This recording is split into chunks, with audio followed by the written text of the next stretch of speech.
Waves നമ്മൾ entrance oriented ആയിട്ട് ചെയ്യാൻ പോവാണ്. ഇതിൽ തന്നെ നമ്മൾ കൂടുതൽ സമയം കളയാതെ പെട്ടെന്ന് പഠിക്കാനുള്ള ഒരു രീതിയിലാണ് പറയുന്നത്.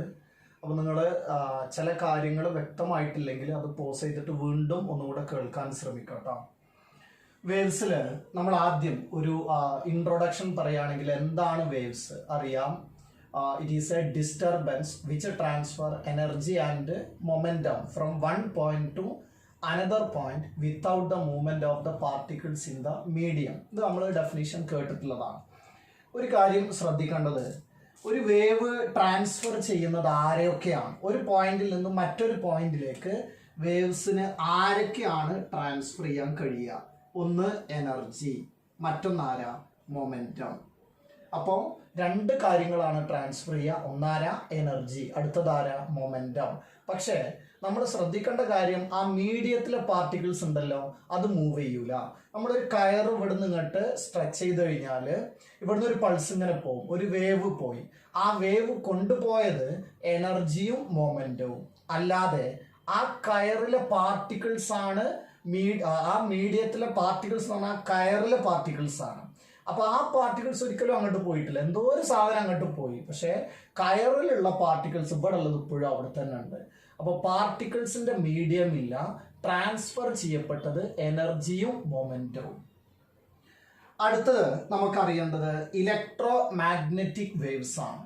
നമ്മൾ കേട്ടിട്ടുള്ളതാണ്. ഇലക്ട്രോ മാഗ്നറ്റിക് വേവ്സിൽ ഓരോ വേവിൽ എന്ത് ചെയ്യണം എന്നറിയോ? ആരെങ്കിലും ഇങ്ങനെ ഓസിലേറ്റ് ചെയ്യുന്നുണ്ടാവും. ആ ഓസിലേഷൻ ആരതാണെന്ന് ചോദിച്ചാൽ, ഇലക്ട്രോ മാഗ്നറ്റിക് വേവ്സിൽ ഇലക്ട്രിക് ഫീൽഡും മാഗ്നറ്റിക് ഫീൽഡും ആണ് ഓസിലേറ്റ് ചെയ്യുന്നത്. സാധാരണ ഒരു വേവില് നമ്മൾ കാണുന്നതിലൊക്കെ മീഡിയത്തിലെ പാർട്ടിക്കിൾസ് ഓസിലേറ്റ് ചെയ്യുന്നതായിട്ട് കാണാം. എന്നാൽ ഇലക്ട്രോ മാഗ്നറ്റിക് വേവ്സിൽ ഓസിലേറ്റ് ചെയ്യുന്നത് ആരൊക്കെയാണ്? ഇലക്ട്രിക് ഫീൽഡും മാഗ്നറ്റിക് ഫീൽഡും. അങ്ങനെയാണെങ്കിൽ ഇലക്ട്രോ മാഗ്നറ്റിക് വേവ്സ് പ്രൊപ്പഗേറ്റ് ചെയ്യണമെങ്കിൽ മീഡിയം ഉണ്ടെങ്കിലും കുഴപ്പമില്ല, ഇല്ലെങ്കിലും കുഴപ്പമില്ല. ആ മീഡിയം ഇല്ലെങ്കിലും പ്രൊപ്പഗേറ്റ് ചെയ്യാവുന്നത്, അതാണ് ഇലക്ട്രോ മാഗ്നറ്റിക് വേവ്സ് കൊണ്ടുള്ള ഉദ്ദേശിക്കുന്നത്. അപ്പോൾ with or without medium, with or without medium. Medium നിർബന്ധമില്ലാത്തതാണ് ആര്? ഇലക്ട്രോ മാഗ്നറ്റിക് വേവ്സ് എന്ന് പറയുന്നത്. ഇലക്ട്രോ മാഗ്നറ്റിക് വേവ്സിൽ നമ്മൾ എക്സാമ്പിൾ പറയുകയാണെങ്കിൽ ലൈറ്റ് എക്സാമ്പിൾ ആണ്. നമ്മൾ കെമിസ്ട്രിയിൽ ഇലക്ട്രോ മാഗ്നറ്റിക് സ്പെക്ട്രം പഠിച്ചിരുന്നു. ഇൻഫ്രാറെഡ്, ഗാമ റേസ്, മൈക്രോവേവ്സ്, ഇങ്ങനെ പറഞ്ഞ സംഗതി. ആ ഇലക്ട്രോ മാഗ്നറ്റിക് സ്പെക്ട്രത്തിലുള്ള എല്ലാ ആളുകളും ആരെന്നെയാണ്? ഇലക്ട്രോ മാഗ്നറ്റിക് വേവ്സ് ആണ്. ഗാമ റേസ്, ഇൻഫ്രാറെഡ്, അതേപോലെ തന്നെ അൾട്രാ വയലറ്റ്, ഇതൊക്കെ ഇലക്ട്രോ മാഗ്നറ്റിക് വേവ്സിൽ വരുന്നതാണ്. ഇലക്ട്രോ മാഗ്നറ്റിക് വേവ്സിൽ ഒന്ന് ശ്രദ്ധിക്കേണ്ടത്, ഓസിലേറ്റ് ചെയ്യുന്നത് ഇലക്ട്രിക് ഫീൽഡും മാഗ്നറ്റിക് ഫീൽഡും. രണ്ടാമത്തത് can propagate with or without medium. മൂന്നാമതായിട്ട് എക്സാമ്പിൾസ്, ലൈറ്റ് ഒരു ഇലക്ട്രോ മാഗ്നറ്റിക് വേവ് ആണ്. അതേപോലെ തന്നെ ഇലക്ട്രോ മാഗ്നറ്റിക് സ്പെക്ട്രത്തിലുള്ള എല്ലാ ആളുകളും ഇലക്ട്രോ മാഗ്നറ്റിക് വേവ്സ് ആണ്. അടുത്തത് മെക്കാനിക്കൽ വേവ്സ്. മെക്കാനിക്കൽ വേവ്സിൽ ശ്രദ്ധിക്കേണ്ടത്, മീഡിയത്തിലെ പാർട്ടിക്കിൾസ് ഇല്ലേ, ആ പാർട്ടിക്കിൾസ് ആണ് ഓസിലേറ്റ് ചെയ്യുക. അപ്പോൾ oscillate particles in the medium. അപ്പോൾ ഒരു മീഡിയം ആവശ്യമാണ്. അപ്പോൾ മീഡിയം നിർബന്ധമായിട്ടുള്ള ആളാണ് ആര്? മെക്കാനിക്കൽ വേവ്സ് എന്ന് പറയുന്നത്. അപ്പോൾ നമ്മൾ മീഡിയത്തിനെ ബേസ് ചെയ്തിട്ടാണ് ഇവിടെ രണ്ടായി തരം തിരിച്ചത്, മീഡിയം ആവശ്യമുള്ളതും ഇല്ലാത്തതും. അങ്ങനെ നമ്മൾ വേർതിരിച്ചപ്പോൾ വരുന്നതാണ് ആര്? മെക്കാനിക്കൽ വേവ്സ്, മീഡിയം നിർബന്ധമുള്ളത്. ഈ മെക്കാനിക്കൽ വേവ്സിന് എക്സാമ്പിൾ ആണ് ആര്? സൗണ്ട് വേവ്സ് എന്ന് പറയുന്നത്. സൗണ്ട് വേവ്സ് മെക്കാനിക്കൽ വേവ്സിന് എക്സാമ്പിൾ ആണ്. അപ്പോൾ ഇത് സിമ്പിൾ ആയതുകൊണ്ടാണ് ഞാൻ കുറച്ചൊരു ധൃതിയിൽ പോകുന്നത്, ബോറടിക്കാതിരിക്കാൻ. അങ്ങനെയാണെങ്കിൽ ഇവിടുന്ന് അങ്ങോട്ട് നിങ്ങൾ ശ്രദ്ധിക്കണം, ഇതൊക്കെ നമ്മൾക്ക് കുറെ അറിയുന്നതാണ്. ഓസിലേറ്റർ എന്താണ്? ഒരു വേവിനെ സംബന്ധിച്ചിടത്തോളം ഓസിലേറ്റർ എന്ന് ചോദിച്ചാൽ, ഓസിലേറ്റർ ആണ് വേവ് സോഴ്സ്.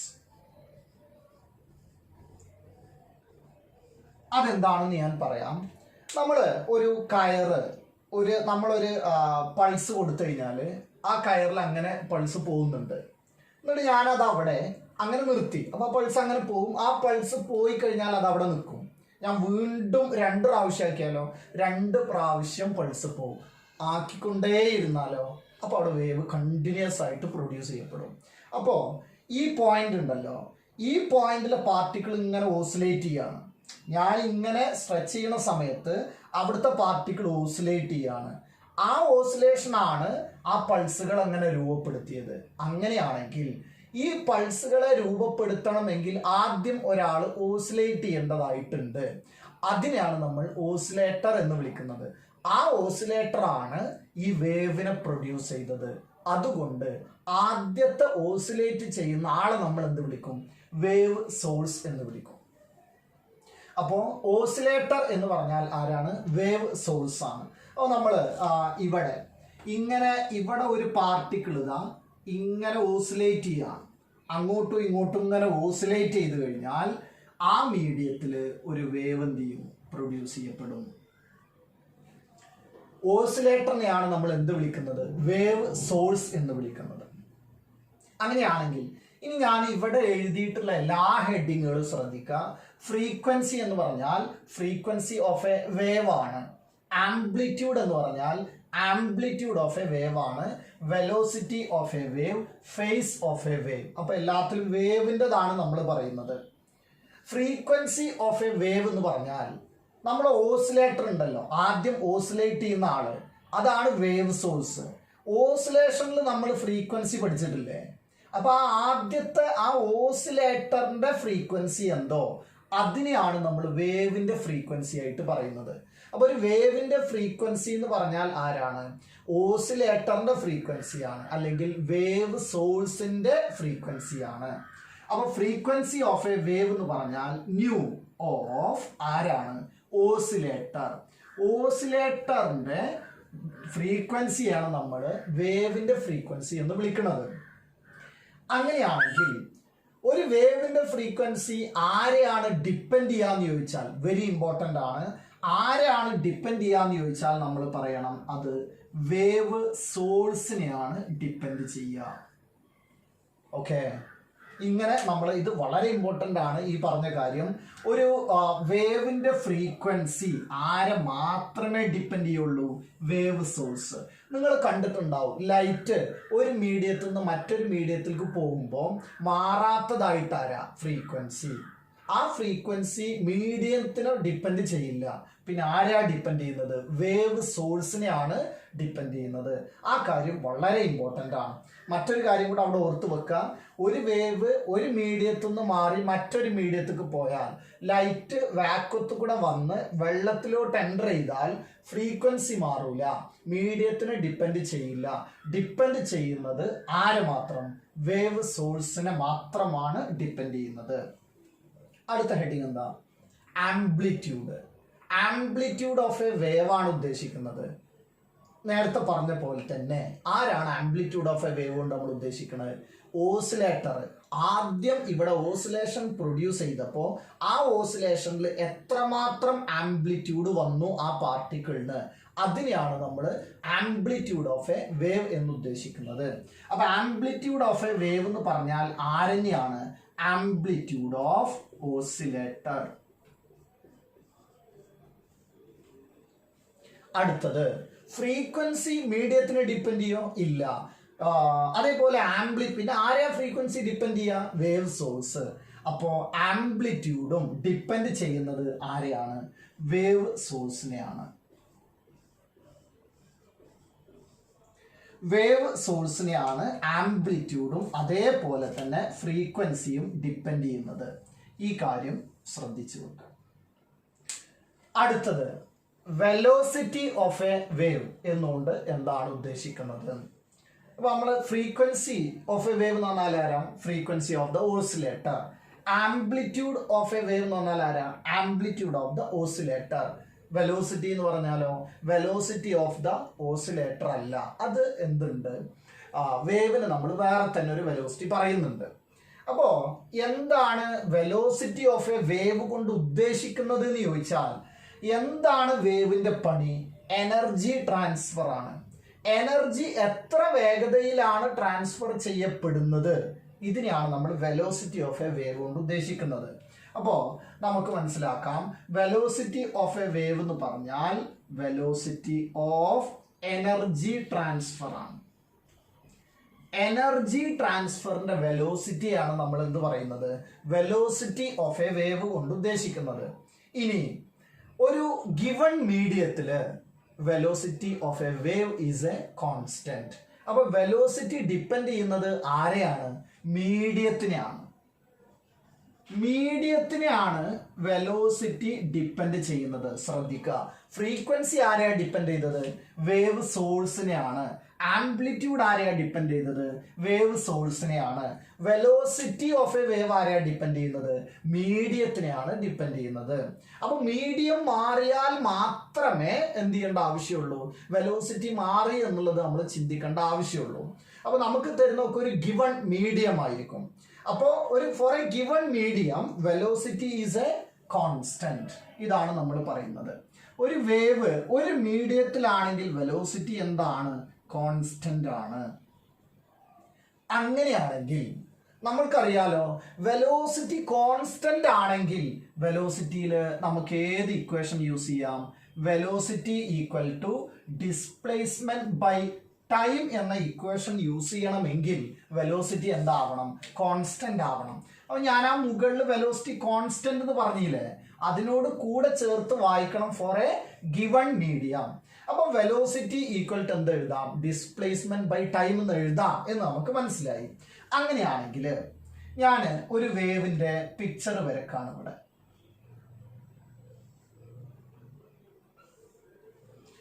ഒരു വേവ് ഇവിടുന്ന് ഇങ്ങനെ വന്ന് ഇവിടെ എത്തി എന്ന് കരുതുക. ഇപ്പൊ ഒരു സൈക്കിള് കംപ്ലീറ്റ് ആക്കിയത് കൊണ്ട് ഈ ദൂരം എത്രയാണ്, എസ് ഈക്വൽ ടു ലാംഡ എന്ന് കൊടുത്തൂടെ, വേവ് ലെങ്ത് ആണല്ലോ അത്. അതേപോലെ ഇവിടെ എത്താനുള്ള ടൈം ഒരു സൈക്കിൾ അല്ലേ കംപ്ലീറ്റ് ആയത്, അപ്പൊ നമുക്ക് എന്ത് കൊടുക്കാം, ക്യാപിറ്റൽ ടി എന്ന് കൊടുക്കാം. അങ്ങനെയാണെങ്കിൽ നോക്കണേ, നമുക്ക് എന്ത് എഴുതാന്ന് ചോദിച്ചാല് v equal to s by t ആണല്ലോ. അപ്പൊ ആ എസ് ബൈ ടി എന്നുള്ള ഇക്വേഷൻ എഴുതുമ്പോൾ വി ഈക്വൽ ടു എസ് എന്ന് പറഞ്ഞാൽ ആരാ, ലാംഡ, ബൈ ടൈം എന്ന് പറഞ്ഞാൽ ക്യാപിറ്റൽ ടി ആണ്. ഇത് നമുക്ക് ഏത് ഇന്റർവെല്ലിൽ കൊടുക്കാം. നമ്മൾ ലാംഡയുടെയും ക്യാപിറ്റൽ ടിയുടെയും ടേംസിൽ ആ വെലോസിറ്റി ഉണ്ടാക്കാൻ വേണ്ടിയിട്ടാണ് എന്ത് ചെയ്തത്, ഇങ്ങനെ എടുത്തത്. അപ്പൊ ആ 1/t എന്ന് പറഞ്ഞാൽ എന്തെഴുതാം, ന്യൂ ലാംഡ എന്ന് എഴുതാം. അപ്പൊ നമുക്ക് velocity of a wave, velocity of a wave ചോദിക്കുന്ന സമയത്ത് നമ്മൾ പറയേണ്ടതാണ് ആര്, ന്യൂ ലാംഡ. അപ്പൊ ഞാനൊരു ക്വസ്റ്റ്യൻ ചോദിക്കാണ്. നമ്മൾക്ക് ഇങ്ങനെ തന്നു ഒരു വേവ് ഒരു 10 മീറ്റർ 10 സെക്കൻഡ് കൊണ്ട് കവർ ചെയ്തെങ്കിൽ അതിന്റെ വെലോസിറ്റി എത്ര, എസ് ബൈ ടി കൊടുത്താൽ മതി. ഒരു വേവിന്റെ വെലോസിറ്റി കിട്ടാൻ എസ് ബൈ ടിയിൽ കൊടുത്താൽ മതി, വെലോസിറ്റിയുടെ വേവ് കിട്ടിയിരിക്കും. ഇനി v equal to nu lambda എന്ന ഇക്വേഷൻ നിങ്ങൾ മനസ്സിലാക്കി വെക്കേണ്ടത്, it is the general equation for the velocity of a wave. ലൈറ്റിന്റെ വെലോസിറ്റിന്റെ ഇക്വേഷൻ എന്താ, ന്യൂ ലാംഡ. സൗണ്ടിന്റെ വെലോസിറ്റിന്റെ ഇക്വേഷൻ എന്താ, ന്യൂ ലാംഡ. ഓർഗൻ പൈപ്പിലുള്ള വെലോസിറ്റിന്റെ ഇക്വേഷൻ ന്യൂ ലാംഡ. ഏത് വേവ് ആണെങ്കിലും F equal to m a, ഫോഴ്സിന് നിങ്ങളോട് ഒരു ഇക്വേഷൻ ചോദിച്ചാൽ നിങ്ങൾ എന്താ പറയാ, F equal to m a. അതേപോലെ ഒരു വേവിന്റെ വെലോസിറ്റിന്റെ ഇക്വേഷൻ ചോദിച്ചാൽ വളരെ വേഗത്തിൽ നമ്മൾ പറയണം ന്യൂ ലാംഡ. ഈ ന്യൂ ലാംഡയിൽ കിട്ടാൻ നമുക്ക് വഴിയില്ലെങ്കിലാണ് നമ്മൾ വേറെ ഇക്വേഷനെ ഡിപ്പെൻഡ് ചെയ്ത് പോകേണ്ടത്. അപ്പൊ ഇതുണ്ടെങ്കിൽ നേരിട്ട് വെലോസിറ്റി ഈക്വൽ ടു ആരാണ്, ന്യൂ ലാംഡ. ഇത്രയും കാര്യങ്ങൾ നമ്മൾ ശ്രദ്ധിക്കണം കേട്ടോ. ഒന്ന്, വെലോസിറ്റി ഓഫ് എ വേവ് എന്ന് പറഞ്ഞാൽ എനർജി ട്രാൻസ്ഫറിന്റെ വെലോസിറ്റി ആണ്. ആരെയാണ് വെലോസിറ്റി ഡിപ്പെൻഡ് ചെയ്യുക, മീഡിയം. ആ മീഡിയത്തിന്റെ പ്രോപ്പർട്ടീസിനെയാണ് ഡിപ്പെൻഡ് ചെയ്യുക. അതും കൂടെ നമുക്കൊന്ന് പറയാട്ടോ വേണമെങ്കിൽ. ആ മീഡിയത്തിന്റെ പ്രോപ്പർട്ടീസ് എന്ന് പറഞ്ഞാൽ 2 കാര്യങ്ങളാണ് മെയിനായിട്ട് നമുക്ക് ഡിപ്പെൻഡ് ചെയ്യുന്നത്. ഒന്ന്, ആ മീഡിയത്തിന്റെ ഇലാസ്റ്റിക് പ്രോപ്പർട്ടി, ഇലാസ്റ്റിസിറ്റി. മറ്റൊന്ന് ഇനേർഷ്യൽ പ്രോപ്പർട്ടി. അപ്പൊ 2 കാര്യങ്ങളാണ് ഡിപ്പെൻഡ് ചെയ്യുന്നത്. ഒന്നാരാ, ഇലാസ്റ്റിസിറ്റി, മറ്റൊന്നാരാ, ഇനേർഷ്യ. ഇനി for a given medium velocity of a wave is a constant. Velocity constant ആണെങ്കിലോ s/t എന്ന് എഴുതാം. അങ്ങനെ എഴുതാമെങ്കിൽ നമ്മൾ ഒരു പിക്ചർ വരച്ചു അല്ലെ. ടൈം എടുത്തത് ക്യാപിറ്റൽ ടി ആണ്. അങ്ങനെയാണെങ്കിൽ ആ ഡിസ്റ്റൻസ് ലാംഡയാണ്. അപ്പൊ നമുക്ക് വെലോസിറ്റിന്റെ ഇക്വേഷൻ എന്താ കിട്ടിയത്? New lambda. അതാണ് ഒരു വേവിന്റെ വെലോസിറ്റി കാണാനുള്ള ജനറൽ ഇക്വേഷൻ ആയിട്ട് വരുന്നത്. ഇനി അടുത്ത ഹെഡിങ് ഒന്ന് വായിച്ചു നോക്കൂ. Phase of a wave. ഒരു വേവിന്റെ ഫേസ് നമ്മൾ ഒരുപാട് തവണ കേൾക്കുന്നതാണ്. ഈ ഫേസ് ഡിഫറൻസ് എന്നൊക്കെ. എന്താണ് ഫേസ് ഓഫ് എ വേവ് എന്നുകൊണ്ട് ഉദ്ദേശിക്കുന്നത് നോക്കാം. ഒരു വേവിന്റെ ഫേസ് എന്ന് പറയുന്നത് അതിലെ പാർട്ടിക്കിൾസ് ഉണ്ടല്ലോ, മീഡിയത്തിലെ പാർട്ടിക്കിൾസിന്റെ ഡിസ്പ്ലേസ്മെന്റിനെയും ഡയറക്ഷനെയും കാണിക്കുന്ന ആളാണ് ആര്? ഫേസ് എന്ന് പറയുന്നത്. ഒന്നുകൂടെ നമുക്ക് വ്യക്തമാക്കാം. ഫേസ് കിട്ടിയാൽ നമുക്ക് എന്തൊക്കെ മനസ്സിലാവുന്നുണ്ട്? ഡിസ്പ്ലേസ്മെന്റ് എവിടെയെന്ന് മനസ്സിലാവുന്നുണ്ട്, അതേപോലെ തന്നെ ഡയറക്ഷനും മനസ്സിലാവുന്നുണ്ട്. ആരുടെ? പാർട്ടിക്കിളിന്റെ ഡിസ്പ്ലേസ്മെന്റിനെയും ഡയറക്ഷനെയും മനസ്സിലാക്കി തരുന്ന ആളാണ് ആര്? ഫേസ് എന്ന് പറയുന്നത്. ഞാൻ ഒരു പിക്ചർ വരച്ചിട്ട് ആ ഒരു കാര്യം മനസ്സിലാക്കാം. നമ്മൾ ഒരു വേവ് ദാ ഇങ്ങനെയാണെങ്കിൽ